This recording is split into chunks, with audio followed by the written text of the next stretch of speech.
Hello everyone, praise the Lord Jeshu. I hope everyone is fine. So today we shall be talking about fasting. आज हम fasting के बारे में बात करेंगे, यानी उपवास रखना क्यों जरूरी है. Why it is essential to fast. यानी हमें फास्ट क्यों रखना चाहिए, उससे क्या क्या बेनिफिट्स होते हैं, यानी फास्टिंग के क्या फायदे हैं. आज हम इसके बारे में बात करेंगे. These days concept of fasting is vanishing. यानी आजकल की अगर दुनिया देखें तो उसमें बहुत कम लोग फास्ट रखते हैं और फास्टिंग का जो कंसेप्ट है वो धीरे धीरे खत्म होता जा रहा है. People have lost faith in fasting, यानी उपवास रखने में लोगों का विश्वास जो है वो खत्म हो चुका है. People are foodie in nature, यानी आजकल लोगों को खाने पीने के बहुत शौकीन होते हैं, खाने पीने का शौक होता है. एक ये भी कारण होता है कि लोगों से फास्ट नहीं रखा जाता. They are not able to abstain from food, यानी कुछ लोग कहते हैं कि हमसे कंट्रोल ही नहीं होता अपने भूख पर, इसलिए हम फास्ट नहीं रख पाते. People can not control hunger, they crave to eat. कुछ लोग कहते हैं हमें खाने की एकदम से उड़क उठती है और हम ज्यादा देर भूखे नहीं रह सकते, हमारा मन करता है खाने का और फास्टिंग रखना बहुत मुश्किल है. सब people they say it is very difficult to abstain from food, यानी खाने से दूर रहना बहुत मुश्किल है. तो कुछ लोग इसलिए फास्ट नहीं रख पाते. कुछ लोग अपना हंगर यानी अपनी भूख कंट्रोल नहीं कर पाते. तो ये सारे कारण होते हैं कि आजकल की दुनिया में लोग फास्ट नहीं रख पा रहे. फास्टिंग का जो कंसेप्ट है वो धीरे धीरे खत्म होता जा रहा है and people are losing faith in it, यानी कि लोगों का जो फेथ है, जो ईमान है, वो फास्टिंग से धीरे धीरे हटता जा रहा है. People believe it is better to eat than to crave for food, यानी लोगों को लगता है कि इससे अच्छा हम खाना खा लें, ना कि खाने के लिए परेशान हो. क्योंकि जब लोग फास्ट रखते हैं तो उन्हें बहुत भूख भी लगती है, तो लोगों को लगता है कि इससे अच्छा तो खाना ही खा लो, कि दिन भर हम परेशान होते रहे, भूखे रहे और बार बार खाने की भूख उठे तो बार बार खाने की क्रेविंग हो. इससे अच्छा लोगों को लगता है हम फास्ट ही नहीं रखते. तो people they believe not to fast than to crave for food. Fasting develop patience and control over one's desire. लेकिन फास्टिंग बहुत जरूरी होती है क्योंकि इससे हमारे अंदर पेशेंस डेवलप होता है, यानी हमें एक सब्र रखना आ जाता है. क्योंकि जब हम फास्टिंग करते हैं तो हम अपने आप पर कंट्रोल करते हैं, अपने खाने की हैबिट्स पे कंट्रोल करते हैं. इससे हमारे अंदर सब्र पैदा होता है. Fasting develops patience and control over one's desire. और जो हमारे जो डिजायर्स होते हैं, जो हमारी इच्छाएं होती है, उन्हें हमें कंट्रोल करना आ जाता है, यानी अपने ऊपर हम कंट्रोल करना सीख लेते हैं यदि हम फास्ट रखना जान ले. अगर हम फास्टिंग करते हैं तो हमारे एक तरह से हमारे अंदर पेशेंस डेवलप होती है और अपने अंदर सब्र रखना, अपने ऊपर कंट्रोल रखना, अपने नेचर पे नियंत्रण रखना, ये सब हमें फास्टिंग से मिलता है. पेशेंस इज वेरी एसेंशियल, यानी आजकल की दुनिया में सब्र रखना बहुत ज्यादा जरूरी है. People need lot of patience, हमें सब्र रखने की बहुत ज्यादा जरूरत है. People are quick to anger, can not control their anger, can not control tongues. यानी आजकल लोगों को गुस्सा भी बहुत जल्दी आता है, उन्हें अपनी जबानों पर कंट्रोल नहीं रहता, अपने गुस्से पे कंट्रोल नहीं रहता, अपने एंगर पे कंट्रोल नहीं कर पाते. They can not control there hunger, अपने भूख पे कंट्रोल नहीं कर पाते. धीरे धीरे लोग जो है वो पेशेंस खोते जा रहे हैं. People are losing patience, they get angry fast and they cannot control tongue, they cannot control anger, they cannot control hunger, यानी कि किसी भी चीज पे हमारा नियंत्रण नहीं रहा, चाहे वो हमारा गुस्सा है, हमारी भूख है. And people they crave for food, और जल्दी जल्दी लोगों को मन करते कि हम खाएं. That's known as greed for food, यानी एक तरह से ज्यादा फूड की क्रेविंग करना ये भी एक तरह का पाप है, सिन है. People say it is better to abstain from sin than to keep fast, यानी लोगों को लगता है इससे अच्छा है कि हम अपने गुनाह छोड़ें और ये नहीं कि खाना छोड़ें. एक भी लोगों ने एक तरह का एक एक्सक्यूज मान लिया है. लोग फास्टिंग से इसलिए भी दूर रहते हैं, लोगों को लगता है कि इससे अच्छा हम खाना छोड़े, इससे अच्छा अपने पाप छोड़ें. People they believe that we should leave our sin instead of leaving food. ये एक तरह का एक्सक्यूज बन गया है फास्ट न रखने का. कि लोगों को, जो लोग फास्ट रखते हैं, इनफैक्ट उन लोगों को क्रिटिसाइज किया जाता है. लोग कहते हैं तुम खाना छोड़ के बैठे हो, इससे अच्छा अपने पाप छोड़ो. So this is an excuse people they give when they don't want to fast. कई लोग क्या होता है, लोग कहते हैं हमसे फास्ट नहीं रखा जाता, हम भूखे नहीं रह सकते कि हम बहुत बड़े पापी हैं, because we are big sinners and we can not abstain from sin, then why should be fast. कुछ लोगों को लगता है हमें बहुत सारी कमियां हैं, हम बहुत बड़े पापी हैं, इसलिए हमें फास्ट नहीं रखना चाहिए. But these are all excuses. और कुछ लोगों को लगता है कि हम खाने का उपवास न करके पापों का उपवास करें, विच मीन्स कि हम खाना छोड़ रहे हैं, इससे अच्छा अपने गुनाह छोड़ें. तो ये भी एक तरह के लोग एक्सक्यूज देते हैं फास्ट न रखने के लिए. ऑब्वियसली हमें गुनाह से दूर रहना है. We have to abstain from sinning. We have to abstain from sin. यानी हमें गुनाह से दूर रहना है, हमें पाप को अवॉइड करना है. बट ये कोई एक्सक्यूज नहीं है कि हमें फास्ट नहीं रखना. People say it is better to abstain from sin than to fast. Of course, fasting is very essential. Fasting बहुत जरूरी है. बाइबल में भी कई लोगों ने फास्ट रखे और उनको बहुत कुछ अचीव हुआ। ऐसे बहुत सारे लोग थे जिन्होंने फास्टिंग करी और उन्होंने कई चीजों को अचीव करा अपने फास्ट के through. Now fasting brings lot of things. Fasting के साथ साथ हमें और भी बहुत सारी चीजें करनी होती है, जैसे प्रे कंटिन्यूअली। लगातार हमें प्रेयर में जाना पड़ता है जब हम फास्ट करते हैं। Read scriptures continually, holy books यानी बाइबल पढ़नी पड़ती है। Abstaining from food, obviously food को अवॉइड करना होता है जब हम फास्ट करते हैं। देन एब्सटेन फ्रॉम सिन, अपने गुनाहों से तौबा करनी होती है, गुनाहों से दूर रहना होता है। रिपेंटेंस फ्रॉम सिन, और अपने पुराने गुनाहों के लिए माफी मांगनी होती है यदि हम फास्ट रख रहे हैं। And helping and giving alms to the poor, गरीबों की हेल्प करना जब हम फास्ट रखते हैं। डेवलपिंग पेशेंस, सब्र रखना, अपने गुस्से पे कंट्रोल करना, अपनी जबान पे कंट्रोल करना। डेवलपिंग टॉलरेंस, दूसरों को टॉलरेट करना आना चाहिए, एक दूसरे को सहन करना चाहिए। ये सारी चीजें फास्टिंग के साथ साथ हमें करनी होती है। This is true fasting, not just abstaining from food but also abstaining from sin. यानी कि ये नहीं कि फास्ट रख के सिर्फ खाना छोड़ना है, बल्कि अपने गुनाहों को भी छोड़ना है, अपने पापों से भी दूर रहना है, अपने गुनाहों से तौबा करनी है, ईश्वर से माफी मांगनी है, दुआ बन के करनी है, बाइबल पढ़नी है, अपने पापों को स्वीकार करना है और गुनाह नहीं करना। यह सब फास्टिंग के साथ साथ चलता है। एंड गरीबों की हेल्प करना, जरूरतमंदों की हेल्प करना, this accompanies with fasting. Now fasting have lot of benefits. यानी जब हम फास्ट रखते हैं उसके अपने बेनिफिट्स होते हैं। ऐसा बहुत कम लोग जानते हैं कि fasting carries lot of benefits along with it. Fasting controls our nature first of all. जितना हम फास्ट रखते हैं उतना ही हमारे नेचर पे हमारा नियंत्रण हो जाता है, हमारे स्वभाव में कंट्रोल आ जाता है। We develop patience when we fast. सबसे पहले हमें पेशेंस डेवलप होता है जब हम फास्ट रखते हैं। हमें सब्र करने की शक्ति आ जाती है, क्षमता आ जाती है। When you see food on table and you decide not to eat, suppose करें आप सोचिए आपके सामने एक टेबल है जिसमें ढेर सारी टेस्टी चीजें पड़ी हैं और आप फास्ट रख रहे हैं, तो अपने आप को, अपने डिजायर्स को आप कंट्रोल कर रहे हैं। फास्टिंग डेवलप पेशेंस, यानी हमारे सामने अच्छा अच्छा टेस्टी 7-8 डिश पड़े हैं लेकिन हम ठान के बैठे कि हमने फास्ट रखना है और नहीं खाना। This develop lot of patience, यानी हमारे अंदर पेशेंस आता है जब हम फास्ट रखते हैं। We must see patience in character, यानी अपने पेशेंस हमें डेवलप करना है अपने कैरेक्टर में। Control over our desires. God has not given us a spirit of fear but of power, love and self control. यानी बाइबल में एक आयत बहुत अच्छी दी है कि परमेश्वर ने हमें भय का आत्मा नहीं दिया, बल्कि प्रेम का, संयम का और कंट्रोल करने का अपने आप को आत्मा दिया है। यानी परमेश्वर ने ऐसा आत्मा दिया है विच कंटेन्स पावर, यानी हमें पावर होती है, हमें शक्ति होती है, हमें प्रेम होता है और होता है नियंत्रण यानी सेल्फ कंट्रोल। यानी परमेश्वर ने ऐसा आत्मा दिया है जिसकी वजह से हम अपने आप को सेल्फ कंट्रोल कर पाते हैं। हम हर एक से प्रेम करते हैं, हमें नियंत्रण होता है, हमें सेल्फ कंट्रोल होता है और हमें सामर्थ्य मिलती है ईश्वर की। ये सारी चीजें हमें डेवलप होती हैं जब हम फास्टिंग में जाते हैं। This is written in 2 Timothy 1:7 that God has not given us a spirit of fear, but of power, love and self-control. यानी परमेश्वर ने ऐसा आत्मा नहीं दिया जिसकी वजह से हम भय करें, बल्कि हमें सब्र डेवलप हो, हमें कंट्रोल डेवलप हो, हमें प्रेम डेवलप हो, हमें परमेश्वर शक्ति भर देते हैं, अपनी सामर्थ भर देते हैं।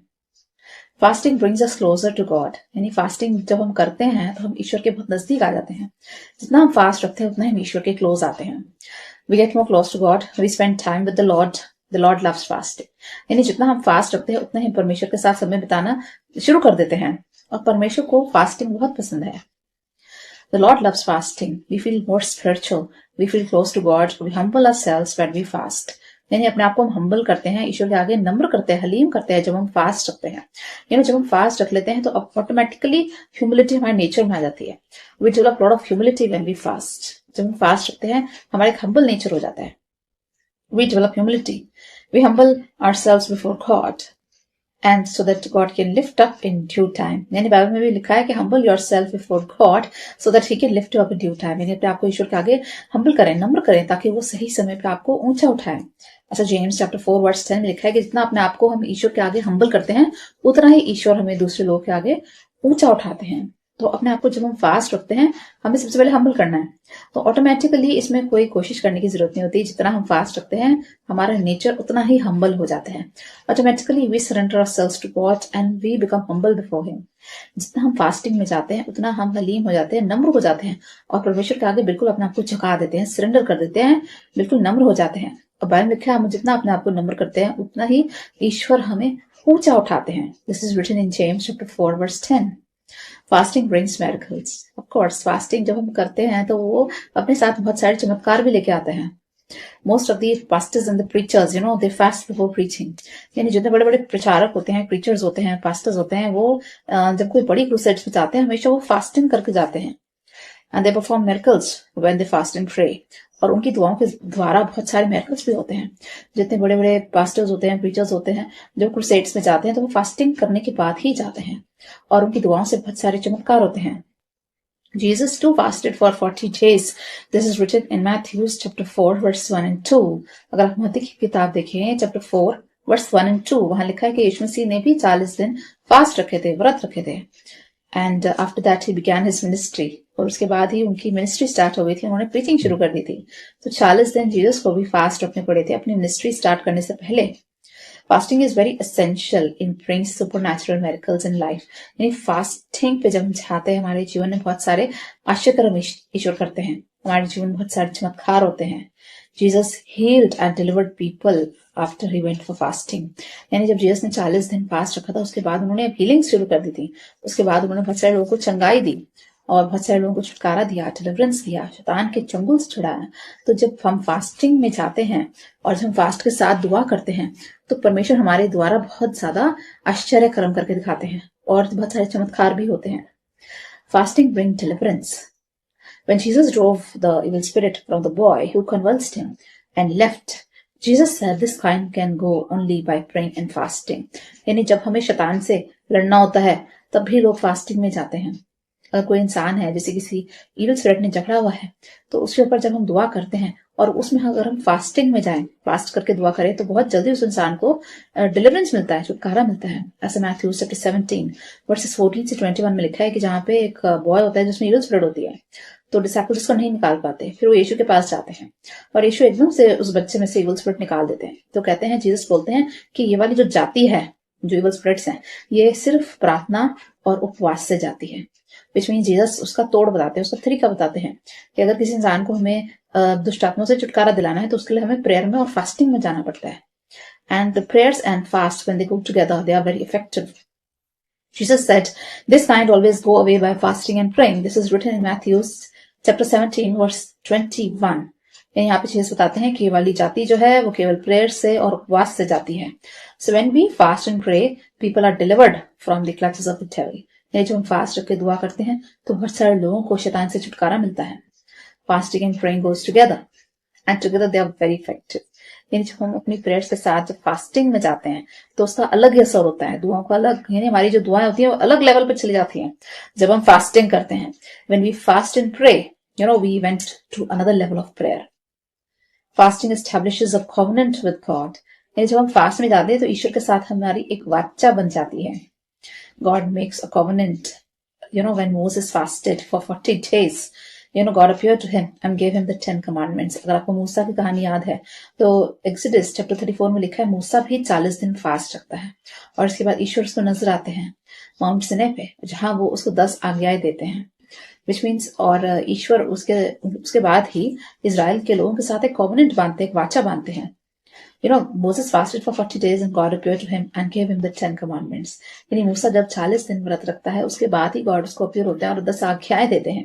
एक्सोडस 34:28 में लिखा है, और फिर उसमें आगे लिखा है कि that day God established a covenant with the people of Israel and God told them that he is their God and they are his people. और उसके बाद गॉड एक कॉवेनेंट, जैसे हम वाचा कहते हैं, वो मानते हैं यहूदियों के साथ, और गॉड कहते हैं आज से मैं तुम्हारा यहोवा हूं और तुम मेरे लोग हो, यानी मैं तुम्हारा पिता हुआ, तुम मेरे संतान हो, तुम मेरे बच्चे हो।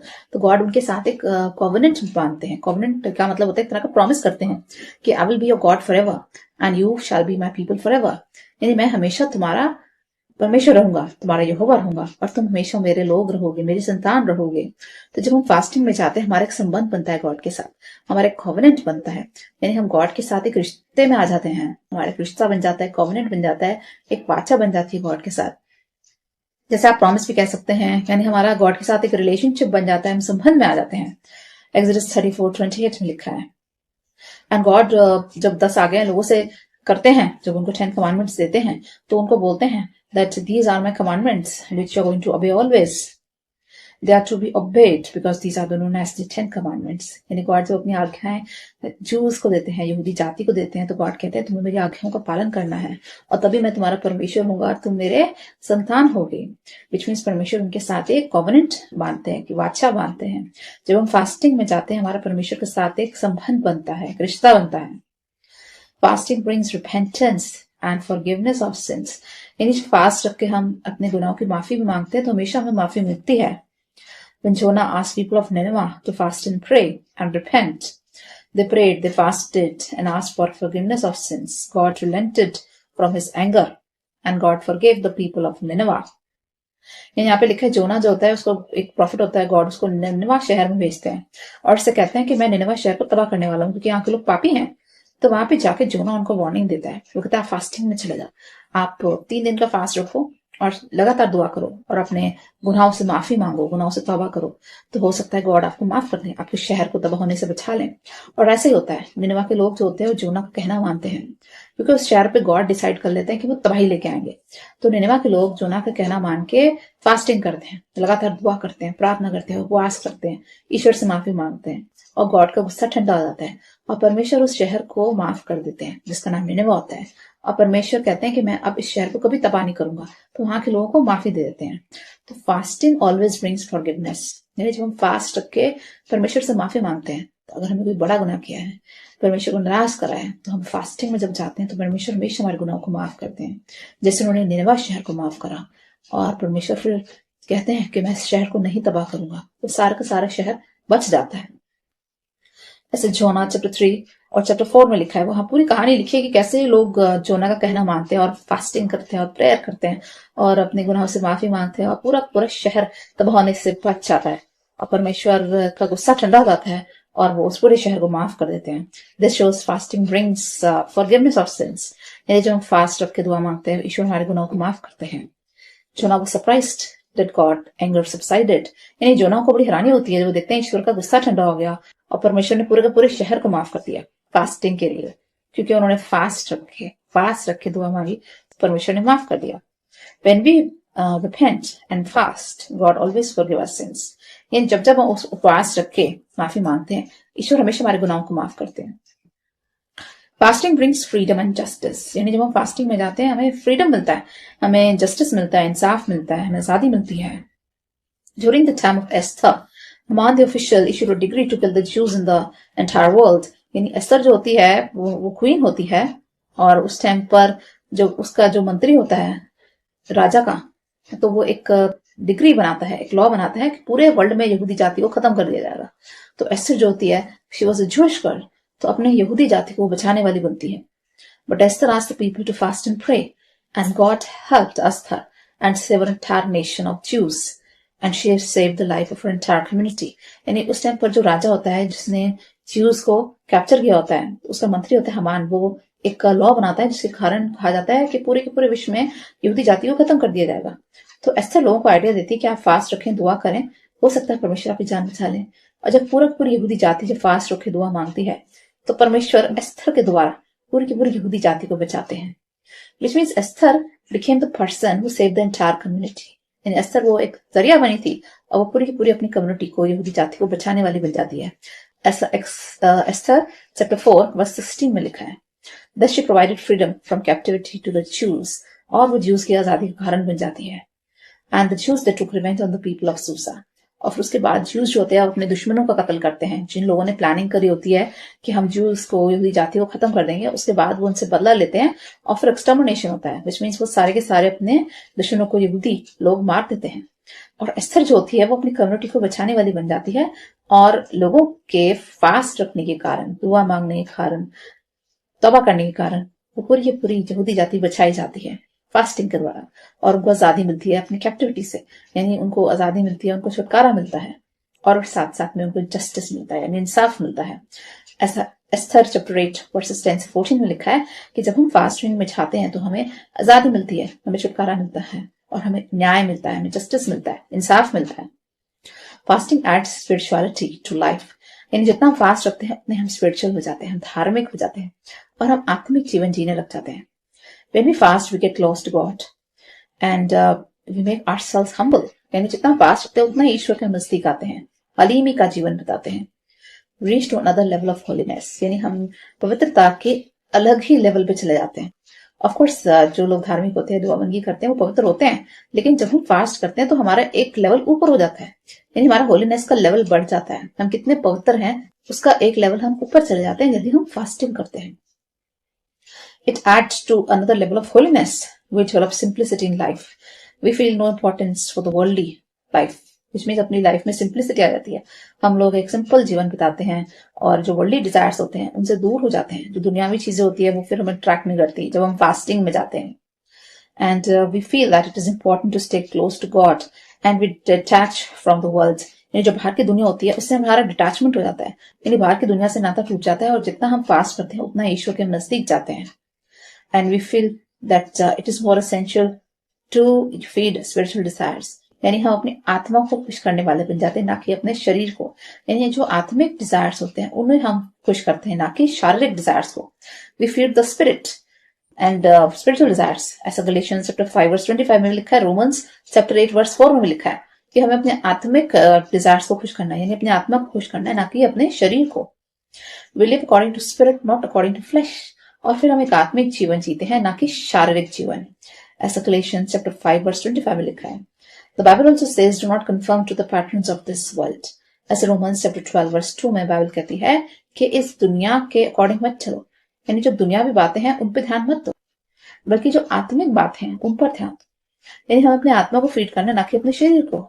हमें अपने आत्मा के मुताबिक चलना है, ना कि अपने शरीर के मुताबिक चलना है। हमें अपनी आत्मा को संतुष्ट करना है और ना कि अपने शरीर को संतुष्ट करना है। जितना हम परमेश्वर के नजदीक रहते हैं हम अपनी आत्मा को संतुष्ट करते हैं, और जितना हम दुनियावी बातों में रहते हैं हम अपने शरीर को संतुष्ट करते हैं। You know, when we are close to God we are simply fulfilling our spiritual desires, we are pleasing our spirit. जितना गॉड के नजदीक जाते हैं अपने आत्मा को हम खुश कर रहे हैं, और जितना हम दुनिया की बातों में इन्वॉल्व होकर रहते हैं उतना हम अपने शरीर को खुश करते हैं। So it is very essential to feed the spirit and not the flesh, यानी अपने अपने आत्मा को खुश करना है, ना कि शरीर को। The Bible says that when we fast, we should not look sad, but take bath, wash your face, apply oil, so that it may not appear to the people that you are fasting. यानी कुछ लोग जब fast रखते हैं ना बड़ा अजीब सा मुंह बना लेते हैं और दुखी दुखी से रहते हैं, उदास से रहते हैं। फिर लोग पूछते हैं आप क्यों उदास हैं, तो कहते हैं हम भूखे हैं, बड़े दिन से काफी टाइम से भूखे हैं, फास्ट रखा हुआ है इसलिए हम उदास हैं, कुछ खाया नहीं, भूख लग रही है। तो कुछ लोग जब फास्ट रखते हैं तो वैसा फेस बना लेते हैं, उदासी सा, उदास सी भरा फेस, दुखी फेस बना लेते हैं। तो लोग पूछते हैं भाई तुम क्यों उदास हो, तो हमने फास्ट रखा है इसलिए उदास है, खाना नहीं खाया है इसलिए एनर्जी कम है इसलिए उदास हो रहे हैं। तो दिस इज रॉन्ग। इससे क्या होता है कि हम लोगों को पता चल रहा है कि हमने फास्ट रखा है। But the Bible says when you fast take bath, wash your face, apply oil. In Bible बताती है जब आप फास्ट रखें तो नहाए धोएं, अपना मुंह धोएं, अपने चेहरा धोएं, अपने ऊपर ऑयल लगाएं, and do not appear to the people that you are fasting. और किसी को पता ना लगने दे कि आपने फास्ट रखा है। यानी दूसरे को दिखाने के लिए फास्ट न रखें, बल्कि परमेश्वर के लिए फास्ट रखें। सिर्फ परमेश्वर का मालूम होना चाहिए कि आपने फास्ट रखा है, ना कि लोगों को पता भी नहीं चलना चाहिए कि हमारा फास्ट है। मैथ्यू चैप्टर 6 वर्स 16 से 18 में लिखा है, your father who sees you in secret will reward you openly. यानी हमारा जो परमेश्वर है सिर्फ उसको मालूम होना चाहिए कि आपने फास्ट रखा है, और दुनिया को पता नहीं होना चाहिए कि आपने फास्ट रखा है।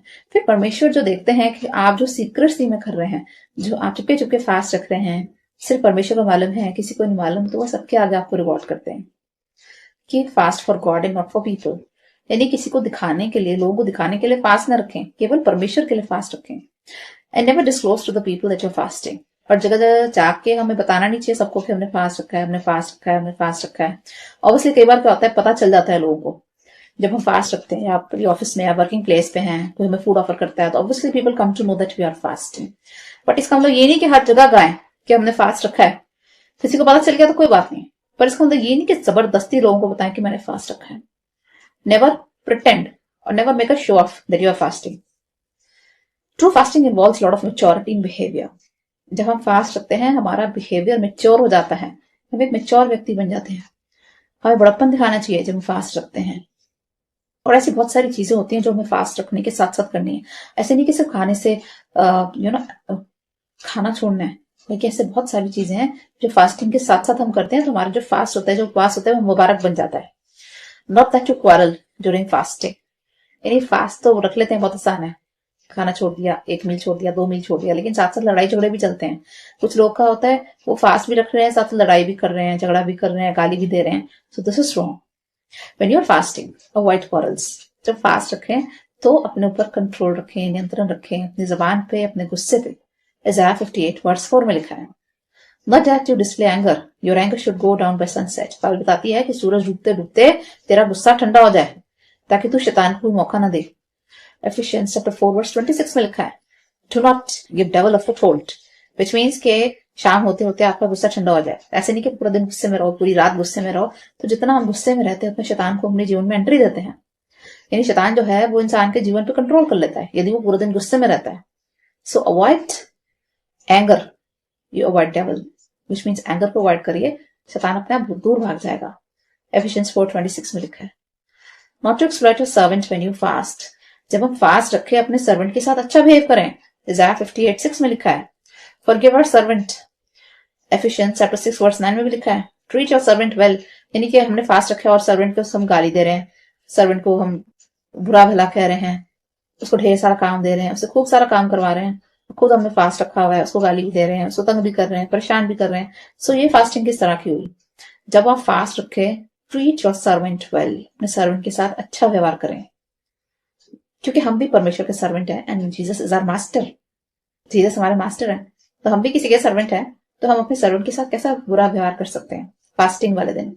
Isaiah 58:6 में लिखा है, give arms when you fast. गरीबों को हेल्प करें जब आप फास्ट रखते हैं।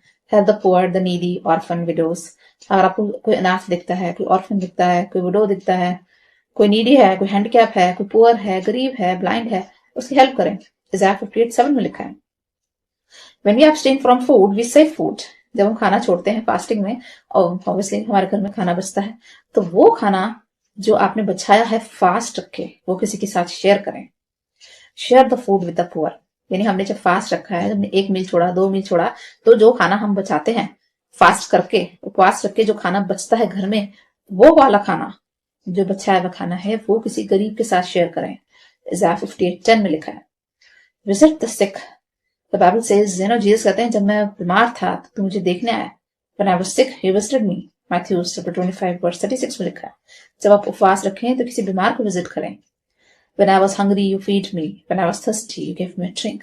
अगर आपको कोई भूखा प्यासा दिखता है तो उसको फीड करें फास्टिंग के साथ। Matthew 25 chapter verse 35 में लिखा है, When I was in prison, you visited me। यानी कोई प्रिजन में है, कोई जेल में है, तो उसके जाके उसका हाल चाल पूछें। Matthew chapter 25 verse 36 में लिखा है, Clothe the naked। अगर आपको कोई निर्वस्त्र दिखता है, कोई ऐसा इंसान है जिसके पास वस्त्र नहीं है, जो निर्वस्त्र है, उसको वस्त्र पहनाएं, उसको कपड़े दें। Help everyone in need. जो भी जरूरतमंद है उसकी हेल्प करें। Matthew 25 chapter verse 36 में लिखा है, and abstain from sin। Obviously जो फास्ट रखा है, फूड से तो abstain हो ही रहे हैं, sin से भी abstain करना है। खाना तो हम छोड़ ही रहे हैं, साथ में गुनाह भी छोड़ने हैं फास्टिंग के साथ। Leave one sin every day। In 40 days you leave 40 sins। 40 दिन हम फास्ट रखते हैं, 40 दिन में 40 बुरी आदतें छोड़नी है। लीव 40 बैड हैबिट, यानी अपनी 40 जो गुनाह है वो छोड़ने हैं। 40 गुनाह छोड़ो, 40 बुरी आदतें छोड़ो, यानी रोजाना एक बुरी आदत को छोड़ना है। Repent for the kingdom of heaven is near, the Bible says। यानी बाइबल में यूहन्ना कहता है मत्ती चैप्टर 3 वर्स 2 में कि रिपेंट करो, कि अपने गुनाहों से माफी मांगो, क्योंकि स्वर्ग का राज निकट है। अपने गुनाहों से माफी भी मांगनी है। गुनाह तो अवॉइड करना है, पाप अवॉइड करना है, लेकिन जो हमने पाप करे हैं उनकी भी माफी मांगनी है। Repent and be baptized in the name of Jesus for the forgiveness of sins। यानी पतरस भी कहता है कि अपने गुनाह से तौबा करो, गुनाह से माफी मांगो और यीशु मसीह के नाम से बपतिस्मा लो, ताकि तुम्हारी आत्माएं बचाई जाए, तुम्हारे गुनाह माफ हो और तुम्हें पवित्र आत्मा ग्रहण हो। Which means हमें तौबा करना है गुनाहों से, यीशु मसीह के नाम से बपतिस्मा लेना है और अपने गुनाहों से माफी मांगनी है, ताकि हमें पवित्र आत्मा ग्रहण हो, ताकि पवित्र आत्मा हम पे उतरे और हम शुद्ध हो जाए। Acts chapter 2 verse 38 में लिखा है, Forgive each other। ये बहुत बड़ी चीज है किसी को माफ करना। हम में से बहुत सारे ऐसे लोग हैं जिन्हें माफ करना मुश्किल होता है। कई बार क्या होता है, हम बहुत कोशिश करते हैं, लेकिन कुछ ऐसे लोग होते हैं, कुछ खास व्यक्ति होते हैं जिन्हें माफी देना बहुत मुश्किल हो जाता है। और लेंट सीजन है जहां आप अपने गुनहगारों को माफ करें। Forgiveness is very essential। If you want forgiveness from God, we must forgive each other। ऐसा मैथ्यू चैप्टर 6 वर्स 12 में लिखा है, क्योंकि हम सब चाहते हैं ईश्वर भी हमारे गुनाहों को माफ करे, लेकिन उसके लिए हमें क्या करना है, हमें भी एक दूसरे के गुनाहों को माफ करना है। We want God to forgive us, but we are unable to forgive each other. यानी हमें हमें से हर कोई चाहता है कि ईश्वर हमारे गुनाह को माफ करे, लेकिन क्या हम एक दूसरे को माफ कर पाते हैं? यानी परमेश्वर कहता है कि जैसे मैं तुम्हारे गुनाहों को माफ करता हूँ, तुम भी तो माफ करो एक दूसरे को। तो हम तो गॉड से माफी मांगते हैं और चाहते भी ईश्वर हमें माफ करे, तो क्या हम एक दूसरे को माफ कर पाते हैं कि हम अपने गुनाहगारों को माफ कर पाए? और यदि हम माफ कर पाए तभी हम माफी के हकदार बनते हैं ईश्वर से। Forgive your brother 7 times? No, 77 times. अगर आपको याद है तो पतरस जीसस से पूछता है कि यदि मेरा भाई गुनाह करता है तो मुझसे कितनी बार माफ करो? 7 बार। तो जीसस कहते हैं 7 के 77 बार। 77 times. मैथ्यू चैप्टर 18 वर्स 21 से 22 में लिखा है। इन जीसस कहते हैं 7 नहीं बल्कि 77 बार अपने भाई को माफ कर। 77 का मतलब क्या होता है? ऐसे नहीं कि 77 टाइम्स माफ कर दिया उसके बाद नहीं माफ करना, ऐसा नहीं है। जीसस का मतलब था कि इनफाइनाइट नंबर ऑफ टाइम्स, यानी जितनी बार मेरा भाई, मेरा पड़ोसी, मेरा दोस्त मेरे खिलाफ गुनाह करता है उतनी बार उसे माफ करना है। यानी इनफाइनाइट नंबर ऑफ टाइम्स, यानी अनगिनत बार हर एक को माफी दें। चाहे कोई भी हो सकता है, आपका भाई भी हो सकता है, आपका पड़ोसी हो सकता है, आपका दोस्त हो सकता है, आपका कलीग हो सकता है, आपका सर्वेंट हो सकता है, आपका मास्टर, आपका boss, it can be anyone. कोई भी इंसान आपसे आपके खिलाफ कोई गुनाह करता है उसको अनगिनत बार माफ करें, 7 के 77 बार, which means infinite number of times. जितनी बार वो गुनाह करे उतनी बार उसको माफ करो, उससे आपको ही पीस ऑफ माइंड मिलेगा। That means forgive your brother infinite number of times. Matthew chapter 18 verse 21 से 22 में लिखा है। Jesus said, I need mercy and not sacrifice. यानी जीसस कहते हैं मैं दया चाहता हूँ, सैक्रिफाइस नहीं। यानी जीसस कहते हैं एक दूसरे के ऊपर दया करो, मेरे मंदिर में सैक्रिफाइसेस लेके मत आओ। जीसस कहते हैं I desire mercy and not sacrifice, यानी मैं चाहता हूँ दया, तुम एक दूसरे पे दया दिखाओ और मेरे भवन में सैक्रिफाइसेस यानी बलियां लेके मत आओ। वो कहते हैं मुझे तुम्हारी बलियों से कोई मतलब नहीं है। जीसस कहते हैं मुझे तुम्हारे सैक्रिफाइसेस से कोई मतलब नहीं है, क्योंकि पूरी दुनिया मैंने बनाई है, ये पूरी दुनिया खुदा ने बनाई है, गॉड ने बनाई है, तो हम क्या सैक्रिफाइस चढ़ाएंगे गॉड को? कोई जानवर की बलि क्या देंगे? या हमारे पैसों से खुदा को कोई मतलब नहीं है। हम लोग बहुत ज्यादा डोनेशंस देते हैं, चर्चेज में, टेम्पल्स में सैक्रिफाइस करते हैं, डोनेशंस देते हैं, लेकिन गॉड को इन सब चीजों से कोई मतलब नहीं है, क्योंकि ये सब गॉड का ही है, ये सब गॉड का ही दिया हुआ है, पूरी दुनिया गॉड की है। तो हम क्या एनिमल सैक्रिफाइस करेंगे? सब एनिमल्स गॉड के हैं, सारे मनुष्य गॉड के हैं, ये सब पैसा जो है ये भी गॉड का दिया हुआ है, ये सब हर चीज खुदा की है। तो हम क्या गॉड को दे सकते हैं? हम कुछ भी नहीं दे सकते। तो गॉड कहते हैं मुझे तुम्हारे सैक्रिफाइसेस से कोई मतलब नहीं है, तुम्हारी बलियों से कोई मतलब नहीं है। वो कहते हैं आई डिजायर मर्सी, एक दूसरे के ऊपर दया करो, एक दूसरे को क्षमा करो, एक दूसरे से प्रेम करो। वो कहते हैं I desire mercy not sacrifice. Matthew chapter 9 verse 13 में जीसस कहते हैं that means leave your gift at the altar and be reconciled with your brother, then come and offer your sacrifice.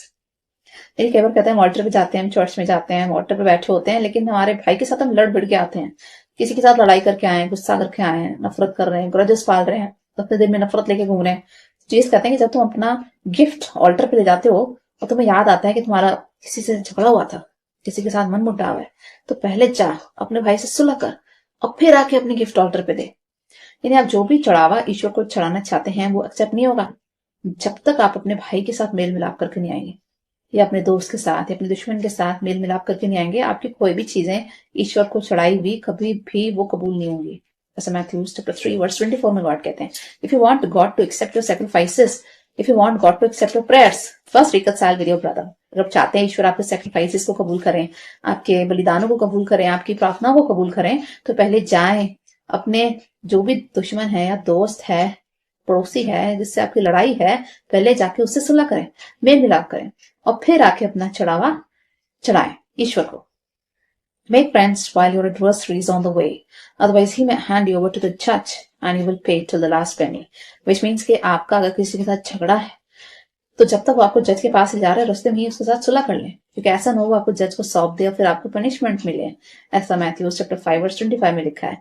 ये वाकई में किसी जज के लिए नहीं कहा गया, ये परमेश्वर के लिए कहा गया है कि यदि हमारा किसी के साथ झगड़ा चल रहा है, किसी के साथ मन मुटाव है, लड़ाई झगड़ा है, तो उसके साथ सुलह कर लें इससे पहले कि अंतिम समय आ जाए और फिर बाद में हमारा इंसाफ हो और परमेश्वर में नरक में डाल दें। इससे अच्छा है कि अंतिम न्याय होने से पहले अपने भाई के साथ सुलह कर लें। ऐसा मैथ्यू चैप्टर 5 वर्स 25 में लिखा है। ऐसा ना हो कि वो आपको जज को सौंप दे, प्रभु यीशु को सौंप दे और फिर आपका न्याय हो।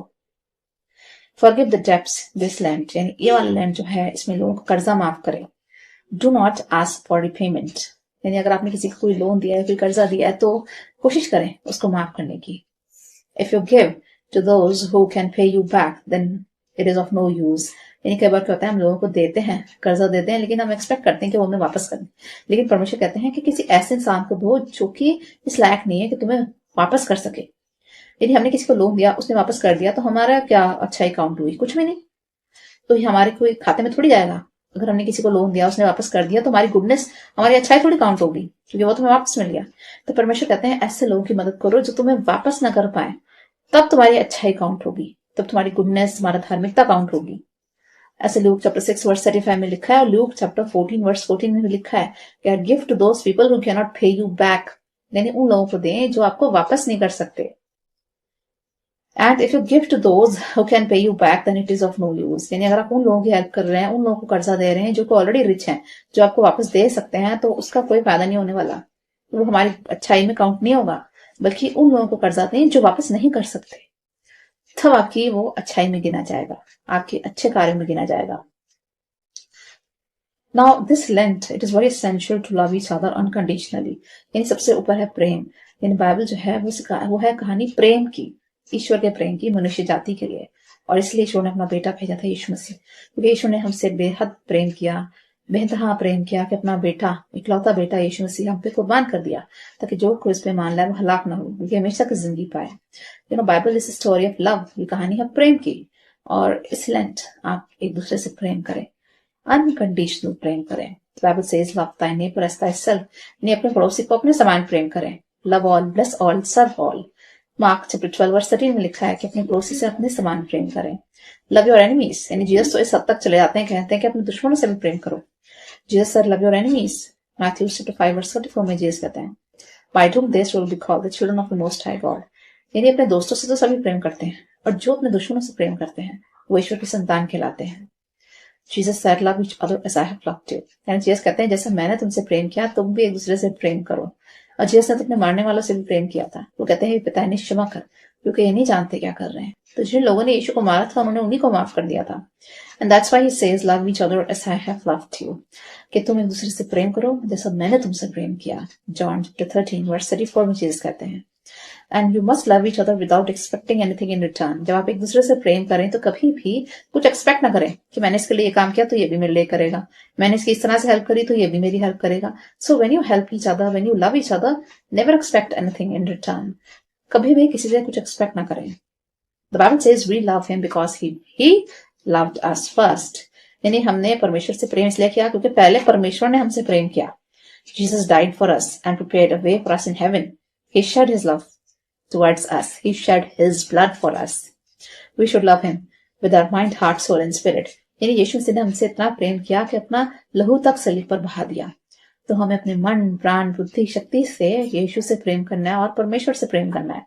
मैथ्यू चैप्टर 22 वर्स 37 में लिखा है, this is the first commandment. यानी ये पहला कमांडमेंट है कि तू अपने परमेश्वर से प्रेम कर, और दूसरा कमांडमेंट है तू अपने पड़ोसी से अपने समान प्रेम कर।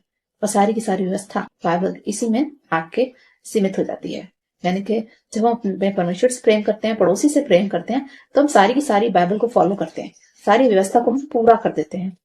Because Bible is the story of love. After all God is love. यानी परमेश्वर का मतलब ही प्रेम है। God is love, love is God. I would like to pray for all of you. Heavenly Father, we come before you with our prayers. Father God, we thank you so much for this beautiful message that you shared with us today, that how much we need to fast in these days. Father God, develop a habit in us that we should fast during especially these Lent days. Help us to control our anger. Help us to control our tongues. Help us to control our hunger so that we can go in fasting. Help us to humble ourselves, because the Bible says the more we humble ourselves, we're going to lift up us in front of other people. Fill us with your divine love so that we can display your love towards each other. For you said, love each other as I have loved you. Fill us with your mercy. Fill us with your compassion. Help us to forgive each other, and then only you will forgive us our sins. Father God, we pray for all the viewers who are watching this video. Fill them with your divine love. Let your mercy rest each one of us. Father God, forgive our sins so that we are able to forgive others as well. Make us a better human being. Help us this Lent to fast more than before. Help us to pray more than before. Help us to read the scriptures more than before. Father God, help us to abstain from sin. Help us to avoid sin. And Father God, we seek forgiveness for our sins. Father God, we pray for all those children who are appearing for exams. Help them to study well so that they can get good marks and bless them with a bright future. We pray for all those who are seeking admissions in colleges. Bless them with admissions in their desired colleges. Bless all those people who are seeking jobs. Bless them with the desired jobs. Father God, bless all those who are middle-aged people. Bless them with good health. Bless the work of their hands. Bless all their endeavors. We pray for the senior citizens, Father God. Bless them with good health and long life. Bless each one of us with the opportunities and the breakthroughs that we are seeking. Help us to become more humble and help us to become more spiritual in nature. Father God, help us to establish a relationship with you. Help us to come in union with you. Help us to stay in your divine love 24 hours, Father God. We pray for everyone who is facing depression, who is losing hope, Father God. You are their only hope. Fill them with hope. For you have said, I have plans to prosper you, to bring you a better hope and future. Bless all those who are facing depression. Help them to come out of all their depression, their loneliness, Father God. Bless all those who are needy, who are orphans, who are widows. Bless the fatherless, the hopeless, the handicapped, the aged, the sick, the poor, the lonely. Father God, bless all those who are seeking healing. Bless them with supernatural healing. Raise them from their bed of afflictions, Father God. Raise them up and bring healing in every part of their bodies, Father God. Perform supernatural healing for them. Father God, we pray for all those people who are seeking any kind of help in any kind of sphere in their lives, Father God. Bless each one with the desires of to fulfill all their plans and dreams. Bless each one of us with your Holy Spirit. Let the Holy Spirit rest in our homes. Let the Holy Spirit rest in our hearts. And keep us in your love always. Father God, we give all glory and honor to your name. We ask this prayer through Jesus Christ, Lord. Amen. I hope this message will be a big blessing for all of you. So always remember, when you fast, you develop more spirituality. You come closer to God when you humble yourself. So develop a habit of fasting. Come closer to God, and He is going to bless you in every sphere of your life. Take care. Bye.